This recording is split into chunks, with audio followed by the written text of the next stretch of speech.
படிப்பால் மட்டுமே பாரதத்தை பாராள வைக்க முடியும் என்று படித்து படித்து சொன்ன மகா மனிதர் திரு ஏபிஜே அப்துல் கலாம்.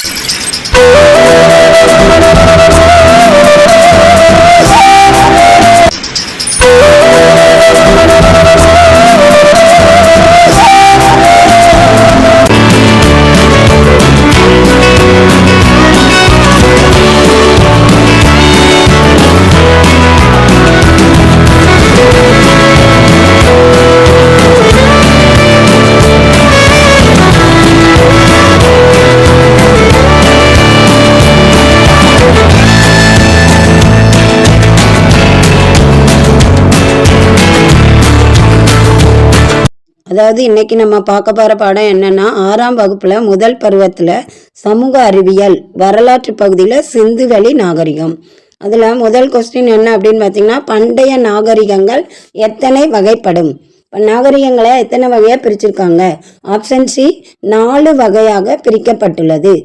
ரெண்டாவது கொஸ்டின் பார்த்தீங்கன்னா, பண்டைய நாகரிகங்கள் எவை? பண்டைய நாகரிகம்னா எத்தனை பிரிவாக இருக்குது அப்படின்னு பார்த்தீங்கன்னா, மெசபடோமிய நாகரிகம், சிந்துவெளி நாகரிகம், எகிப்து நாகரிகம், சீன நாகரிகம். ஆப்ஷன் இ மேற்கண்ட அனைத்தும். அடுத்து மூணாவது கொஸ்டின் பார்த்தீங்கன்னா, மெசபடோமிய நாகரிகத்தின் கால வரையறை எது? ஆப்ஷன் ஏ 3500 முதல் 2000 கிமு பொது ஆண்டுக்கு முந்தைய ஆண்டு. இதுதான் மெசபடோமிய நாகரிகத்தோட கால வரையறையா இருந்திருக்கு. அடுத்து கொஸ்டின் 4, நாகரிகம் என்ற சொல் எந்த மொழி சொல், எந்த மொழியிலிருந்து உருவானது அப்படின்னு கேட்டிருக்காங்க. நாகரிகம் அந்த சொல் ஆப்ஷன் சி லத்தீன் மொழியிலிருந்து உருவானது அப்படின்னு சொல்லியிருக்காங்க. அடுத்து 5வது கொஸ்டின், நாகரிகம் என்ற சொல் லத்தீன் மொழி சொல்லான எதிலிருந்து வந்தது, எந்த வார்த்தையிலிருந்து உருவானதுன்னு கேட்டிருக்காங்க. சிவிஸ். ஆப்ஷன் சி சிவிஸ் அப்படிங்கிற வார்த்தையிலிருந்து உருவானது அப்படின்னு பார்க்குறோம். அடுத்து 6வது கொஸ்டின், சிவிஸ் என்பதன் பொருள் என்ன? சிவிஸ்னா அதோட மீனிங்ஸ் என்னன்னு கேட்டிருக்காங்க.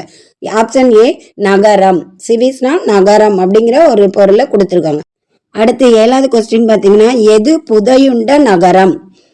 முந்தைய காலத்தில் எது புதையுண்ட நகரமாக கண்டுபிடிக்கப்பட்டதுன்னு கேட்டிருக்காங்க. அப்போ 4 வகை நகரங்கள் கொடுத்துருக்காங்க. அப்போ அதில் ஆன்சர் டி ஆன்சர் கரப்பா நகரம் தான் புதையுண்ட நகரமாக கண்டுபிடிக்கப்பட்டதுன்னு சொல்லியிருக்காங்க. 8வது கொஸ்டின் பார்த்தீங்கன்னா, தொல்பொருள் ஆய்வாளர்கள் கரப்பா மற்றும் மொகஞ்சதாரோ ஆய்வு செய்த ஆண்டு எது? எப்போ ஆய்வு செஞ்சுருக்காங்க? ஆப்ஷன் சி கிமு பொது ஆண்டுக்கு முந்தைய ஆண்டு 1920. ஓகேவா? அடுத்து 9வது கொஸ்டின் பார்த்தீங்கன்னா, கரப்பாவிற்கும் மொகஞ்சதாராவிற்கும் பொதுவான அம்சம் இருப்பதாக கண்டறிந்த ஆண்டு எது?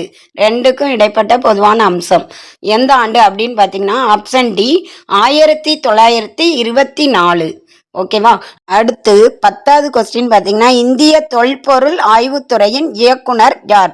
அதாவது இந்திய தொல்பொருளோட ஆய்வுத்துறையோட இயக்குனர் யார் இருந்திருக்கிறா அப்படின்னு கேட்டிருக்காங்க. ஆப்ஷன் பி ஜான் மார்சல் அப்படிங்கிறவர் தான் இந்த இயக்குனராக இருந்திருக்கிறாரு. அதுக்கப்புறம் 11வது கொஸ்டின் பார்த்தீங்கன்னா, கரப்பா நாகரிகத்தின் புவி எல்லை எது? அதோட இடங்களோட எல்லை எதாவா இருந்திருக்கலாம் அப்படின்னு பார்த்தீங்கன்னா, ஆப்ஷன் ஏ தெற்கு ஆசியா. இந்த பகுதி தான் கரப்பாவோட எல்லையா இருந்திருக்குது. அதுக்கப்புறம் 12வது கொஸ்டின், கரப்பா நாகரிகத்தின் காலப்பகுதி என்ன? அதோட காலம் கேட்டிருக்காங்க. அப்போ அந்த மக்கள் என்ன யூஸ் பண்ணியிருப்பாங்க? வெங்கலத்தால் ஆன பொருட்களை யூஸ் பண்ணியிருப்பாங்க. அதனால ஆப்ஷன் சி வெங்கல காலம் அப்படிங்கிறது தான் கரப்பா நாகரிகத்தின் காலமாக இருந்துச்சு அப்படிங்கிறத இங்கே பார்க்குறோம். அதுக்கப்புறம் பார்த்தீங்கன்னா 12வது கொஸ்டின் பார்த்தீங்கன்னா, கரப்பா நாகரிகம் எந்த முறை மூலம் முடிவு செய்யப்பட்டது அப்படின்னு கேட்டிருக்காங்க. எந்த முறை மூலம் முடிவு செய்யப்பட்டது? இதுதான் கரப்பா நாகரிகம் அப்படிங்கிறது முடிவு செய்யப்பட்ட காலம் முறை அப்படின்னு பார்த்தீங்கன்னா, ஆப்ஷன் ஏ கதிரியக்க கார்பன் முறை. அதாவது கதிர் இயக்க கார்பன் முறை மூலமா முடிவு செஞ்சிருக்காங்க. அதுக்கப்புறம் 14வது கொஸ்டின், கரப்பா நாகரிகத்தின் பரப்பளவு எவ்வளவு? அதோட இடங்களோட பரப்பளவு கேட்டிருக்காங்க. ஆப்ஷன் பி 13 லட்சம் சதுர கிலோமீட்டர் ஆகும் அப்படின்னு சொல்லியிருக்காங்க. இந்த பரப்பளவு 13 லட்சம் சதுர கிலோமீட்டர் ஆகும் அப்படிங்கிறத கொடுத்துருக்காங்க. எப்படி பார்த்தீங்கன்னா 15வது கொஸ்டின் பார்த்தீங்கன்னா, கரப்பா நாகரிகத்தில் எத்தனை பெரிய நகரங்கள் இருந்தன? அப்படிங்கிறத பற்றி கேட்டிருக்காங்க. அப்போ எத்தனை நகரங்கள் இருந்திருக்கு? 6 நகரங்களாக பிரிச்சிருப்போம் நம்ம. அப்போ இங்கே என்ன ஆப்ஷன் வரும்? Option B 6. கரப்பா நாகரிகம் 6 பெரிய நகரங்களாக இருந்தன அப்படின்னு சொல்லப்பட்டிருக்கு. ஓகேவா? அடுத்து 16வது கொஸ்டின். கரப்பா நாகரிகத்தில் எத்தனை கிராமங்கள் இருந்தன? இதில் எத்தனை கிராமங்கள் இருந்தன அப்படிங்கும்போது கிராமங்கள் இத்தனை தான் அப்படின்னு கன்ஃபார்மாக சொல்ல முடியாது. ஆப்ஷன் ஏ 100 கொடுத்துருக்கு, ஒவ்வொன்றும் ஒவ்வொரு எண்கள் கொடுத்துருக்கு. அப்போ ஆப்ஷன் பி 200க்கும் மேற்பட்ட கிராமங்கள் கரப்பா நாகரிகத்தில் காணப்பட்டனன்னு சொல்லியிருக்காங்க. அடுத்து 17வது கொஸ்டின். இந்திய தொல்லியல் துறை எங்கு அமைந்துள்ளது? இந்திய தொல்லியல் துறை அப்படின்னு எடுத்துக்கிட்டா அது எந்த இடத்துல முதல்ல அமைக்கப்பட்டது அப்படிங்கிறத பற்றி கேட்டிருக்காங்க. ஆப்ஷன் ஏ புது தில்லி. முந்தைய காலத்தில் நம்ம டெல்லின்னு சொல்ல மாட்டோம், தில்லி தான். புக்கில் தில்லின்னு தான் படிச்சிருப்போம், அதனால இங்கே தில்லி கொடுக்கப்பட்டிருக்கு. ஓகேவா? ஆப்ஷன் ஏ புது தில்லி. ஓகேவா? அடுத்து 18வது கொஸ்டின் எடுத்துக்கிட்டிங்கன்னா இந்திய தொல்லியல் துறையை நிறுவியவர் யார் அப்படின்னு கேட்டிருக்காங்க.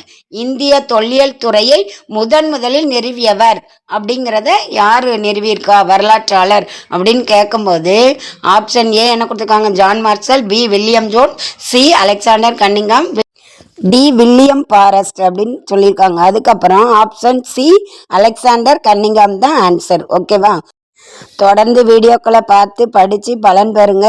அரசு வேலை கட்டாயம் உங்களுக்கு கிடைக்கும். ஓகேவா? வெற்றி பெற வாழ்த்துக்கள். சேனலை சப்ஸ்கிரைப் பண்ணுங்கள், லைக் பண்ணுங்கள், ஷேர் பண்ணுங்கள். ஓகேவா? Thank you so much.